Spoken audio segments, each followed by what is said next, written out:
Excellent. All right. Good afternoon, everybody. Sherry, I know that you are not on video, but it's great to see you here as well. We may have a few more folks join us.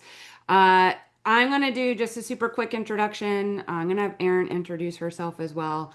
And I'm also going to say this is a very informal agenda, as in, we put together some notes and we'll share some things with you, but it truly is just an opportunity for conversation, ask some questions, that sort of thing. So no real formal agenda for today. So my name's Katie Campbell, President and CEO of Red Rover. I've been with the organization for 9.5 years now, I believe.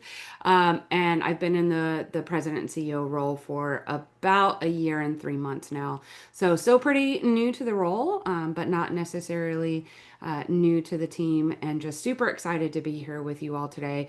This is the second time I've done a meet and greet, or the second year I've done a meet and greet. And it's a really cool time for me to just sit down and chat with folks. So that's a little bit about me. Erin, you want to introduce yourself? Sure. I'm Erin Bialecki. I am the Director of Development. I have been with Red Rover. This is my 18th year. So I think I'm the senior staff person here as far as it comes to time I'm here. But it's just such a great organization to work for. So some of you may have seen my name if you've donated or reached out to membership in any way. So I just kind of manage all things fundraising, all things membership, and just really love to connect with our constituents and members. So thank you. I love it. Yeah, Erin has doubled me as far as tenure. That's okay. We consider her our most senior, seasoned, not our most senior member, seasoned. Awesome. Yeah, Corey, it's so great to see you. Look at you representing. He might pop on and say something here in a moment. We'll see. Okay, so again, no real formal agenda. I do have some notes, and so I'll kind of give what I'm gonna call like a mid-year report on just kind of how things are going for us here in our first almost completed 7 months. And then just talk a little bit about the rest of the year for us. And as I mentioned earlier, really just here to connect with you all, answer questions, that sort of thing. But first of all, I would just love to know if you feel comfortable sharing. You can do so in the chat, you can do so verbally. What brought you here today?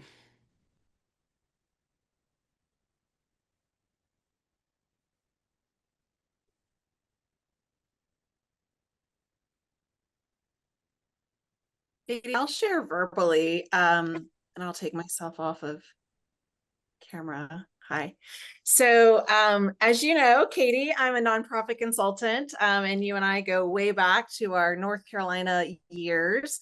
But I'm really intrigued when executives open up this kind of conversation. So I really wanted to see how you were handling this, and Erin, love to see your presence and coordination with this as well. So I'm really here to see how you're managing this, how the interaction is, how the response is, things like that. And then, of course, as someone in the nonprofit world, how I can elevate the Red Rover mission in the communities that I serve and the organizations that I work. So that's why I'm here, and also to support you. So those three things. I love it. I love it. It really is great to see you. And I will say, like, to give a little bit of background, we've done this before. This is the first time that we've really opened it up to sort of the audience at large. So like where we shared on social media, we shared in our e-newsletters. But we've always really, I think, tried to be transparent and open and sort of just meeting like our supporters where they're at. It's a big thing for us. And so yeah, pretty exciting. Everybody who registered is still going to get the recording if they want it. So yeah, super glad that you're here. Thank you. Thanks. Yeah. Awesome. All right. So in the chat, Corey, my love for all things Red Rover. Wonderful, wonderful. And then Teresita supporting and sharing with the public about Red Rover and the Purple Leash Project. I love it. Thank you. Thank you. Anybody else want to share anything before we keep on rolling? And again, no pressure whatsoever.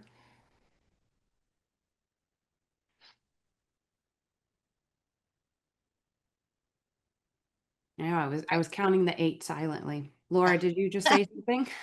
I had, well, just a question, but I think that's for later in the meeting. This is absolutely informal, Laura, so go for it.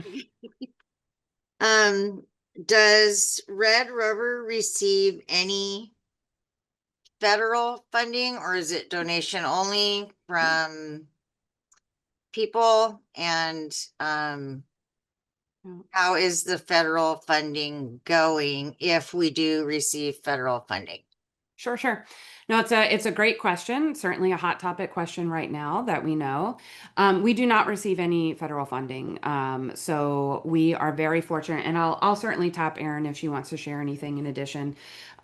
We receive a lot of money from individual donors. We also receive money from some private foundations. We also have some pretty amazing partnerships with folks like Purina and the Purple Leash Project. We are finishing up some funding that we receive from PetSmart Charities. And I'll give you a sneak peek. One of the cool things that I was going to share with you all today is that Tito's Vodka for Dog People actually supported us with $10,000 this year to help provide spay and neuter services to our urgent care grantees. So we have some folks like that supporting us. Erin, anything that you would want to add to that? No, I just say I think we are fortunate in that we haven't relied on federal funding and that we've worked really hard to diversify our funding streams. So while the majority of our income does come from individuals, it's a wide variety of individuals from a lot of different ways. Yep. We're also fortunate to be considered in a lot of people's estate plans, so we get a lot of plan gifts. So yeah, I think what makes us really in a good position is we have diversified. So if any one funding stream goes away, it doesn't hurt quite as bad. Yeah, absolutely. And I will share, Laura, while we don't receive federal funding, a lot of the organizations or communities that we work with do receive federal funding. And so, I'll be really honest and say that, we are feeling some of those effects programmatically. So, for example, in our relief domestic violence work, we are seeing fewer applications coming through for our safe housing grants. So those larger grants that we can give to organizations to help them create a pet housing program. We are seeing some organizations kind of pulling back. I would basically sum it up as they're a little nervous about just keeping their doors open, period. And so they're a little hesitant to maybe start a new pet housing program. We are hearing of some of the federal funding kind of coming back through again, kind of coming down the pipeline. So we'll see what our September 1st deadline looks like. But, we certainly are, seeing some of the effects there. And I think we'll also see what it looks like as we kind of move through the more traditional disaster season, which we're kind of just starting right now. What community response looks like when a disaster happens, because we know that there are some cuts happening at the federal level there as well. So we might see some challenges with communities responding in the moment to the disasters, but also in how they rebuild. And so we might see some of those effects with potentially how many Red Rover Responders requests we receive to help and how far out from a disaster we might see those requests coming in. So while we're not financially affected, many of the communities and individuals that we work with and support are feeling the effects of some of the uncertainty around federal dollars right now. Great question. Had we received like referrals ever from FEMA, anything like that, like for your pets? There's 5 places that can help. Red Rover is one of them, or Yeah, so a little bit how it find your pets and stuff, Yeah, so a little bit how it works when it comes to a disaster is we're not necessarily working with FEMA directly, but we do work with the organizations who are on the ground, and we also we're always working with, and we helped actually co-found the organization called NARSC, National Animal Rescue Sheltering Coalition. Pretty sure I got it right. Thanks, Erin. We actually founded it 20 years ago. So we're just now celebrating the 20th anniversary of Hurricanes Katrina and Rita. Coming from those hurricanes, it was kind of a game changer in the disaster response world, in that we really started to realize as a country that if we did not provide support for animals who are displaced by natural disasters, or if we didn't provide spaces for people and their pets to evacuate together, people are not going to evacuate. So that is a long way to say, Laura, we've been involved in sort of this coordination work that happens behind the scenes since 20 years ago. And so when a disaster does happen in a community, while we may not be having direct contact with FEMA, FEMA knows that we're there. And the local organizations on the ground know that we're there. And so when they do need help with the very specific piece of caring for animals who are displaced, they can call us in. We never self-deploy. We're always asked to come in for a natural disaster. And most of the time, the very specific piece that we are providing is that animal care at a shelter. So we rarely do like any of the rescue work. It is really just caring for those animals who have been displaced, who maybe weren't able to get out with their pet parents and maybe were picked up afterwards and they're waiting to be reunited. Sometimes we'll help in those cases as well. Does that answer your question, Laura? Yes, it does. And I'm just so proud of you guys for stepping up in all these situations. And it's just a really great organization. And thank you so much. Yeah, thank you. Thank you. And I will take the moment to just kind of share a quick mid-year report from our Red Rover Responders volunteer program. This year alone, we've completed 10 deployments so far. They've been a mix of, let's see, we've done a couple of our unchaining activities. We've done a couple of what we call wellness clinics. I believe we've also done a couple of cruelty cases. I'm going to knock on wood. We have not done any natural disasters, Erin? No, I didn't think so. We tend to call them caramel popcorns, just so we don't jinx ourselves. We've not done any of those yet. We did just complete a domestic violence shelter build in Cincinnati last week with our Purple Leash Project friends from Purina. So 10 deployments have been completed, and we've helped about 2,130 animals so far. So it's been a busy year so far for what we call our planned deployments. And then we do have 5 additional planned deployments scheduled for the rest of this year. So it's going to be a couple of unchainings, and then I believe a couple of wellness. I'm sorry, three planned deployments. So a couple of unchainings, and then one wellness clinic that we're going to help with. So responders have been pretty busy, but in really amazing ways. So, yeah. Any other questions? If not, I do have a couple other just stats that I can share with you all mid-year. Okay. I think, Erin, why don't we talk relief DV work? Which I think one of the most exciting things to share is that for the second year in a row, we were able to provide homeless shelter grant funding. So similar to the safe housing grant funding that we provide to domestic violence shelters, so the larger sum of money where we can help them create a pet housing program, we're just about to finish distributing $300,000 this year in homeless shelter pilot grant funding. So I total for the 2 years is about $500,000 we've been able to provide to homeless shelters to create pet housing programming. So very excited about that. Also very hopeful that we will be able to continue that into 2026. That is very much one of our initiatives that we want to continue is to provide that funding to shelters serving folks experiencing homelessness. We are also in the final year of our 25 by 2025 campaign. So that is our campaign to help 25% of domestic violence shelters in the U.S. become pet friendly by the end of this year. So currently we're at 19.42% that are pet friendly. So we have a little bit of work to do through the end of the year. We will of course see how it all shakes out, these last few months in 2025. But of course, the work is going to continue beyond 2025 for us. So our work to keep domestic violence survivors and their pets safe and together is not going anywhere, but we will be wrapping up the 25 by 2025 campaign here soon. I am excited to share that as part of that campaign, we're going to be doing, I'm going to call it a DVAM campaign.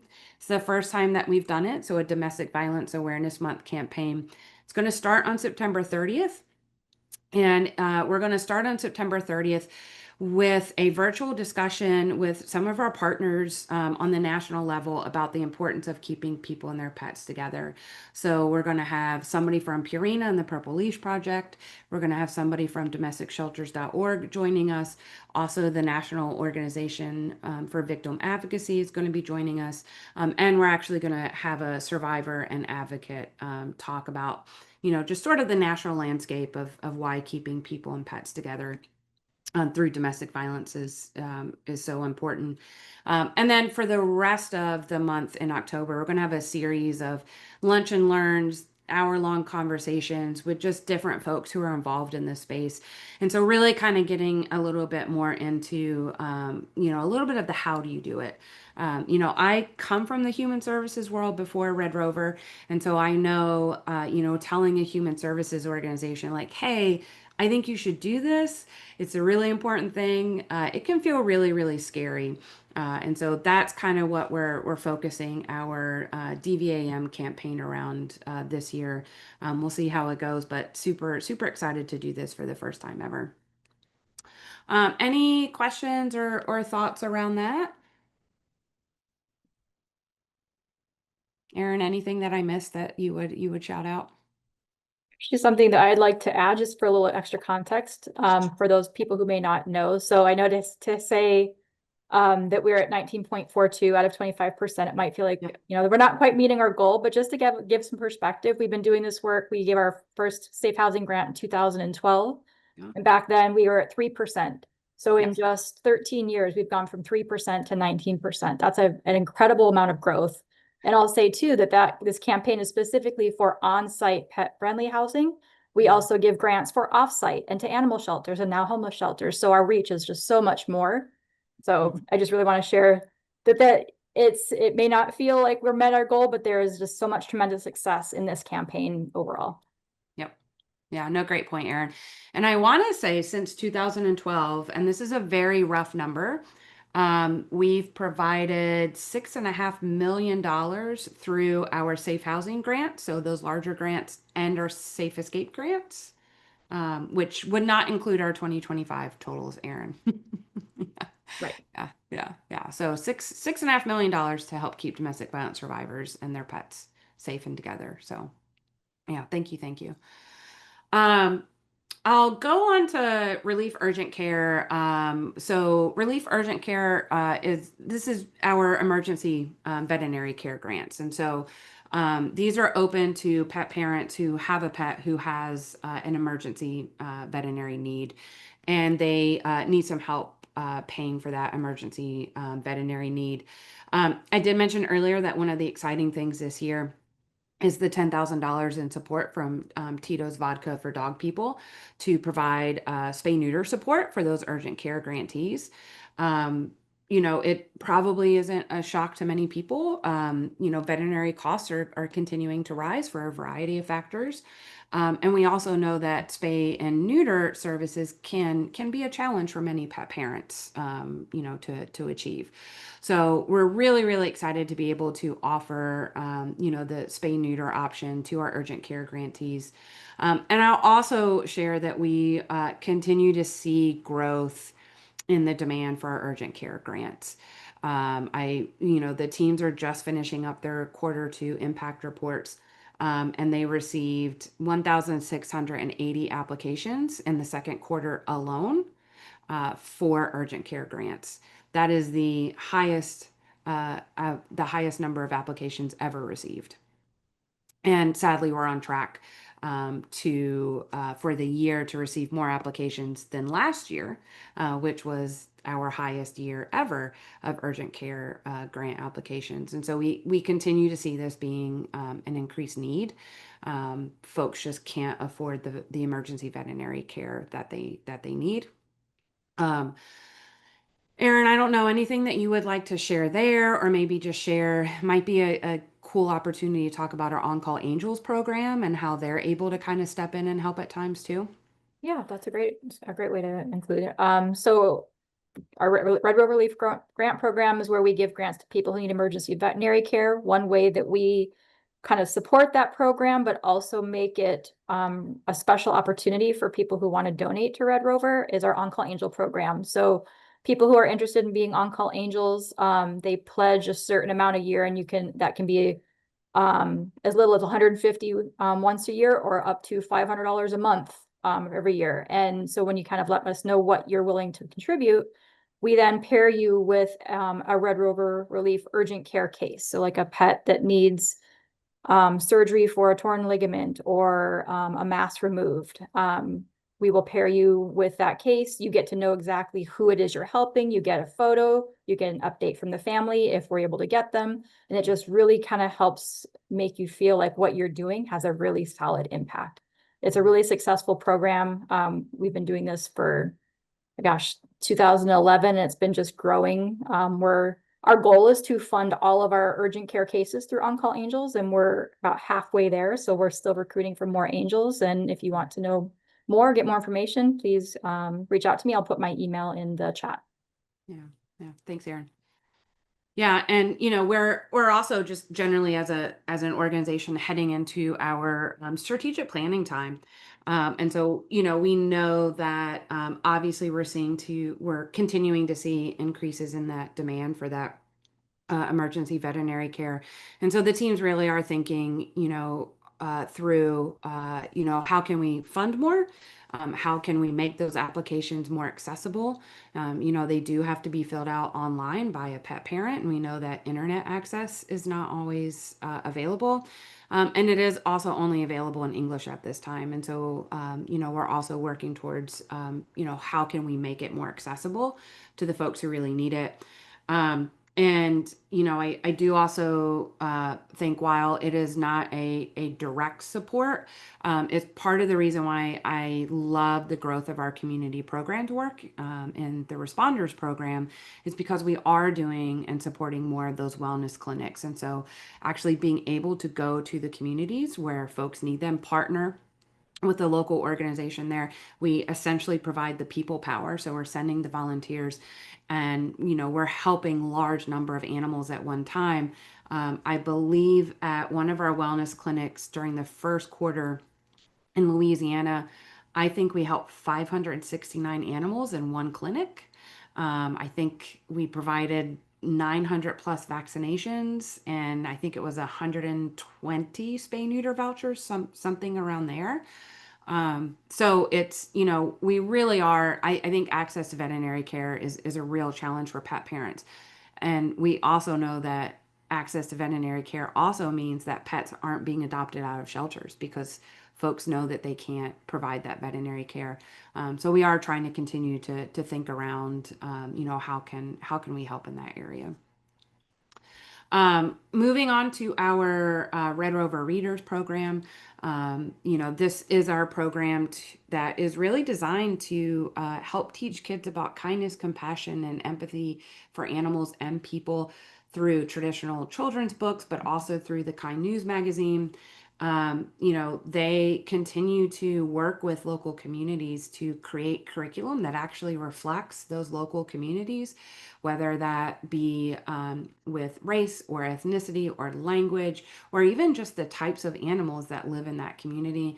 Our teams are continuing to work with those community partners and work with them to build those curriculums that really reflect those communities.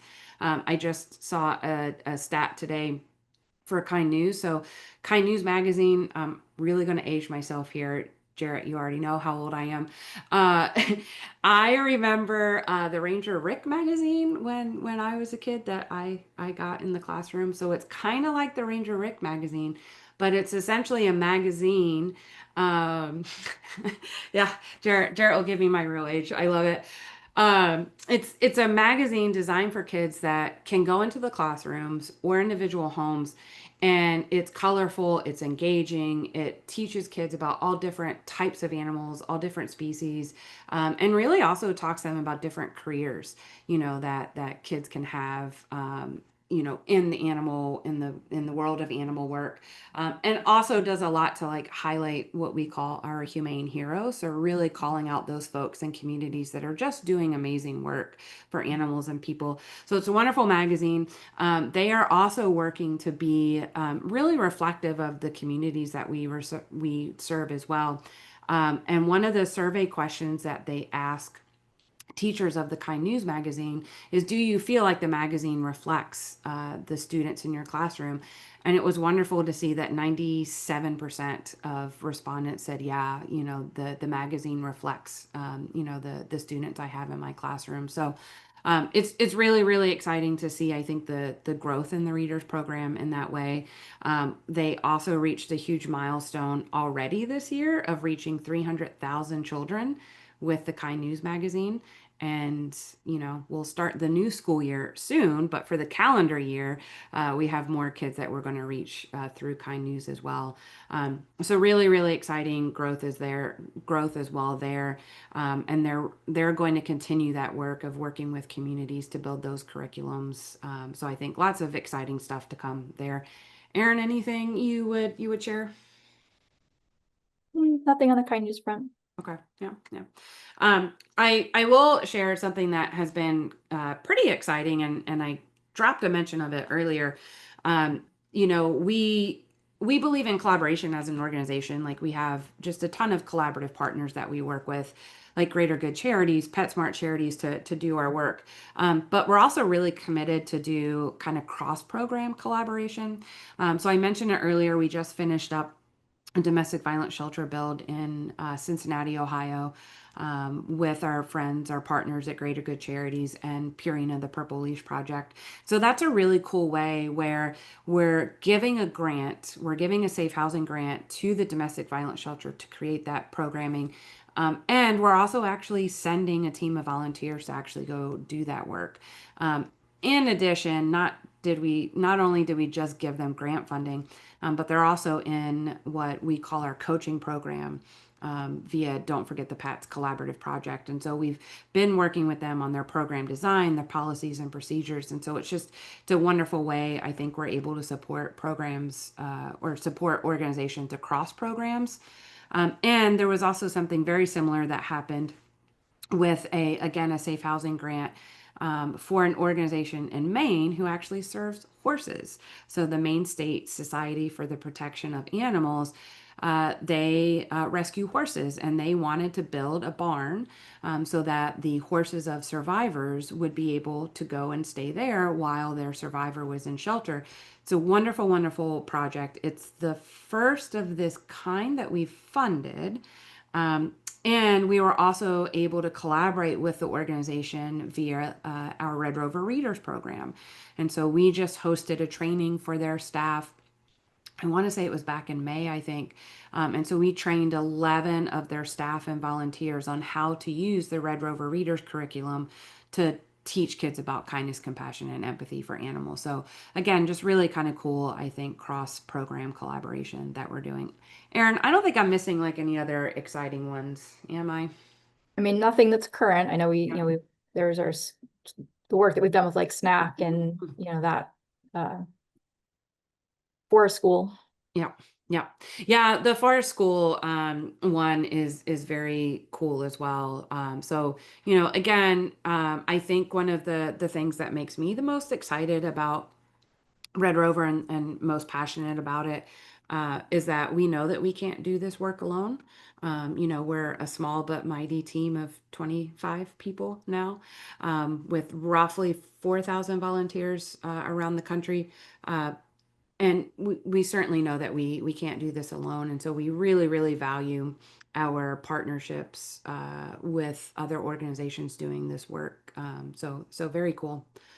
Any questions before Erin and I talk a little bit more about just kind of our current initiatives, things we're looking forward to, and just some other fun stuff like that?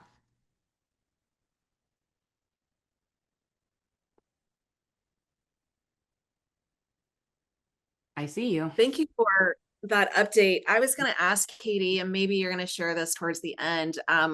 What money, always money, what can we help you with at this time? I'm thinking connections, relationships, introductions, is if there's anything else, and knowing that cash is always king in addition to that. I love it. Jarrett, that is just about the best segue ever. Oh, good. Into that. Yeah, because I'm looking at my notes and I'm like, oh, actually, we have kind of already talked about sort of our initiatives and kind of, where we're going for the rest of the year. So ways folks can support. Absolutely. I'll let Erin talk about the cash. Certainly always important.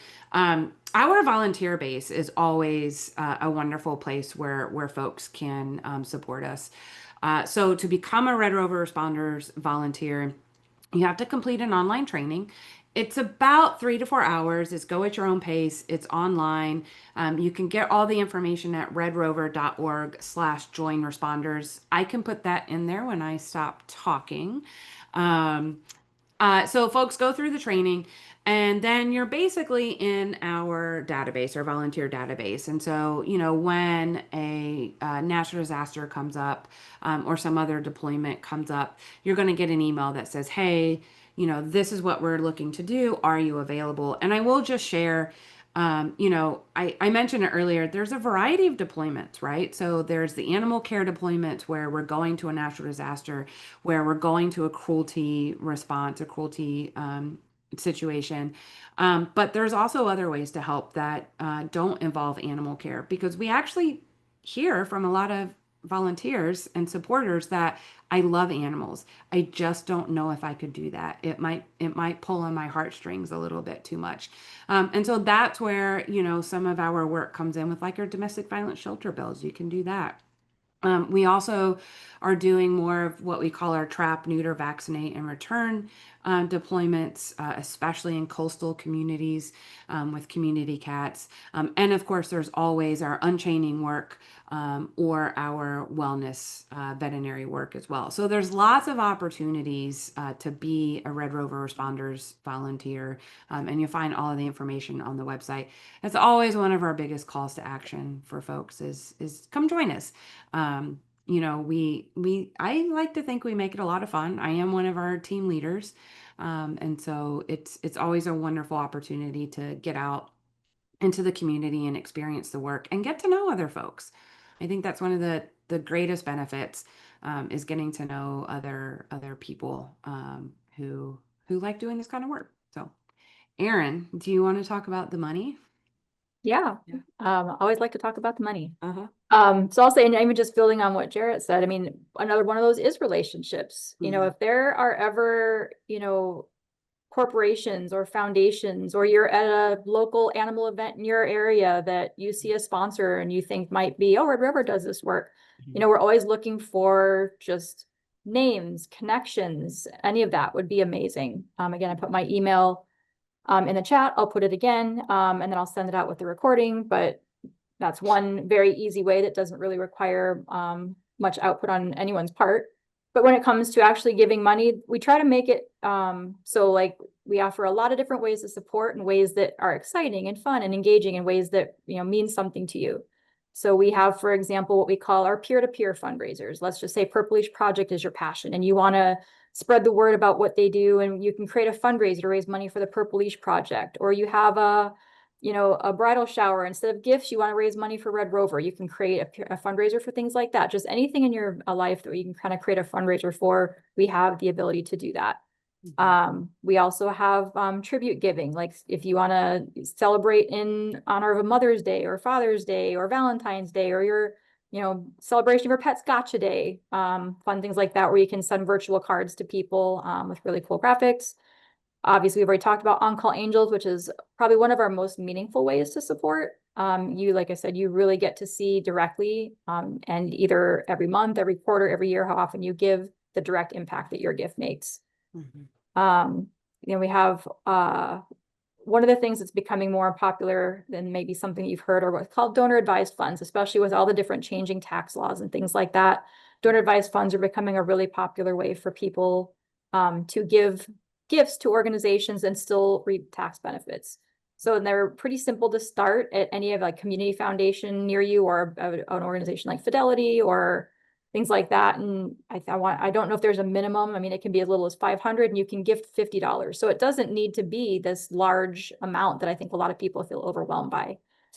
And also, of course, just even $5 online, being a monthly donor. If you become a Purplish Project monthly donor, you get a Purplish Project leash.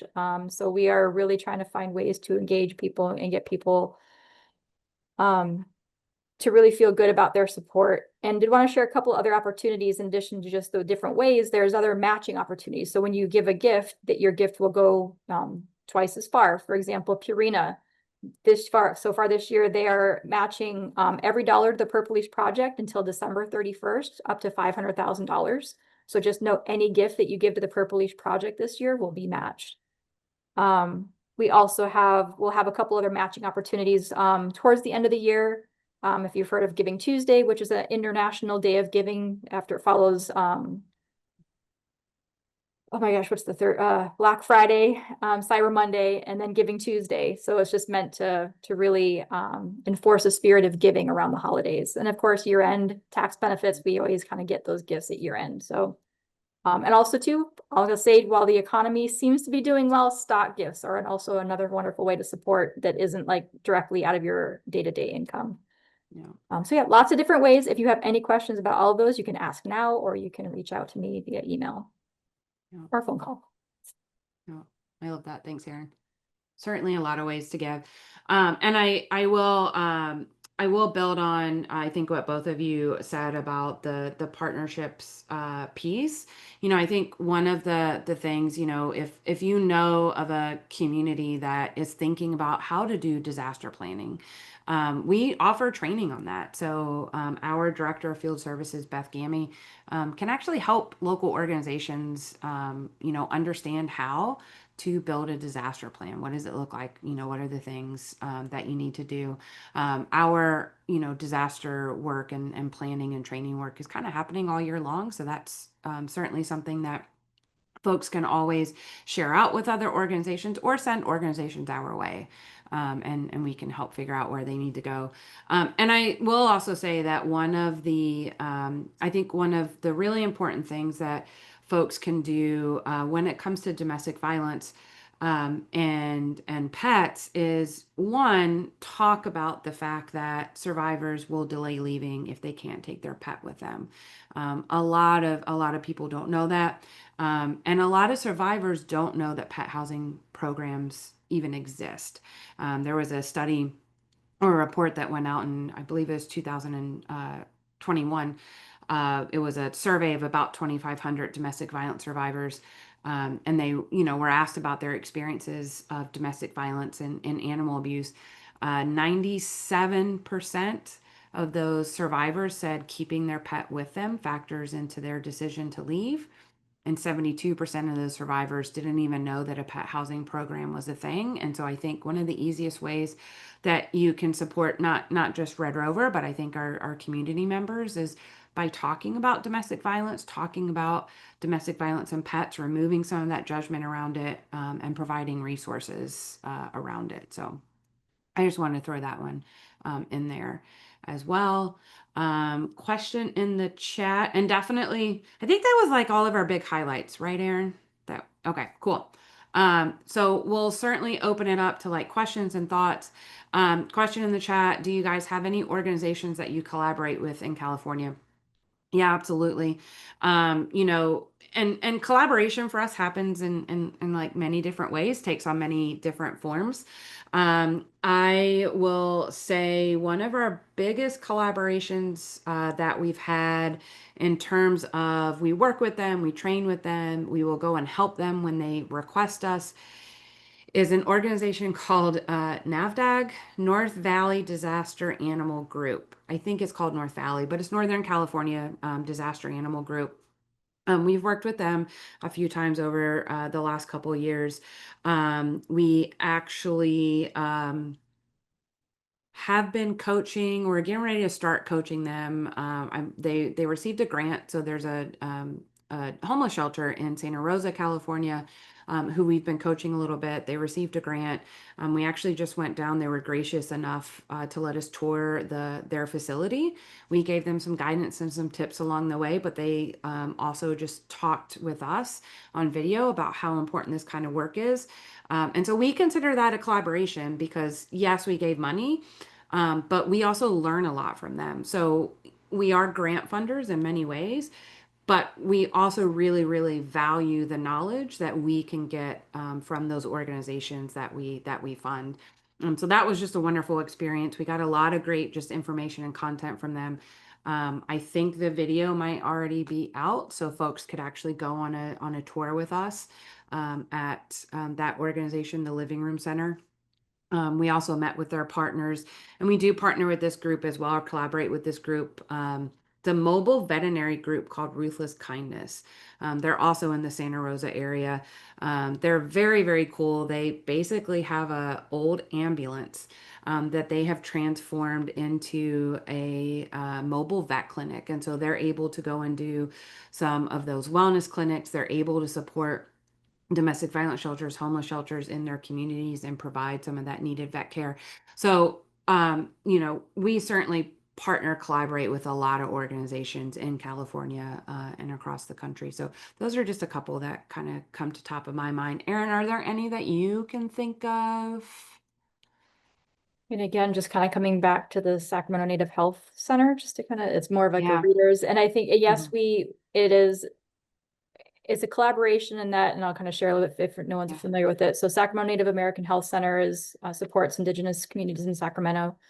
And we took our readers program, which is a book-based program that fosters empathy and compassion, and kind of tweaked it a bit to instead of it's basically taking their culture. So we select some Native-centric books from Native authors to really talk about the Native culture. And we kind of tweaked our program and built it around their culture. And they implement it different. So they have like some older teens who then teach the younger or read the books to the younger teens. So it really kind of has a full circle approach from like nearly adulthood down to kids on really just emphasizing their culture. So, and they've allowed us to use that as a model, which then we kind of took and worked with the Forest School, which is more of a nature-based curriculum. So it kind of does us take our Red Rover Readers model and build it out and support communities in different ways. So that's just a really cool collaboration, I think. Yeah. No, that's a great one. I love it. Yeah. The other one I just thought of too that we often work with, they've done a couple of guest presentations for us as well, San Diego Humane Society. So they've been longtime readers partners for us, but then also in this relief domestic violence space as well. They have a temporary care program, and so they're essentially helping to care for pets of people experiencing domestic violence, homelessness, as well as a couple other crisis situations. And so they've been a wonderful support to come on. So I would consider them a big collaborative partner for us as well. Brenda asked, do we have anything in Florida? We're getting to the height of hurricane season. Unfortunately, so much was learned from Katrina, but there is much more to learn about supporting pets during evacuations. We have our Beth in Florida, actually. So our director of field services is in Florida. We are based in Sacramento, California, but we do work all over the country. And so, while we may not have anything like I would say currently happening in a state, we are very much a national organization. And as I said, Beth is there in Florida as well. It is where she does some of our coastal cats work. So that's the trap, neuter, vaccinate, and return work for community cats in coastal communities who are often impacted by disasters around this time of year. So if you have some questions, want to be connected to Beth, Brenda, certainly reach out to Erin or myself, and we can help make that connection. Yeah, great question. Um, I have one other announcement before I forget, Erin. That's what I think you're probably thinking the same thing I am. Probably. Well, I mean, I could announce two things. Okay. Yeah. One is stay tuned for more information as next year we're going to start really planning and getting ready for our 40th anniversary happening in 2027. So definitely stay tuned for that. That's the longer term announcement. Oh my gosh, that baby is adorable. Oh my gosh. And I think you said her name was Roxy. Yes, her name was Roxy, and I just want to share a picture of how she also supported the Purple Leaf Project. Yeah, she was my emotional support dog, and so everywhere, I saw people let them know of supporting the Purple Leaf Project, and she was a big supporter as well. Oh my gosh, I love it. I love it. Look at that purple leash. That is amazing. That just makes my day. Thank you so much for sharing that. That's amazing. Yeah, you're welcome. Oh my gosh, that's amazing. The last more short-term announcement is and the reason why I'm wearing a t-shirt versus, something a little more dressed up is that we are about to launch our new virtual store. And so Erin and I actually have two of the shirts or two of the designs that are going to be available for purchase here very soon. So mine is Pets for Family. So I believe we're going to have t-shirt, long sleeve shirt, sweatshirt, and then the other one is my therapist has paws. Yeah. Yeah, I love it. And the most amazing thing that can go with said shirt that Erin has on is that we'll be selling bandanas for the cats and dogs that may be, your therapist or not your therapist if it's a cat. That say specifically the therapist on them. Yes. Yes. They are super, super adorable. We are very, very excited about it. We're so close to being able to launch it. So definitely stay tuned. We're obviously going to share on our social media and our newsletters. We will we'll make a big splash with it. So definitely stay tuned. We're very excited about our merch store. So that was, I think, the last official announcement that I can't believe I almost forgot. And I wore the shirt just to make sure I wouldn't forget. That's what happens sometimes. Oh my gosh. Um, any other questions, thoughts from folks?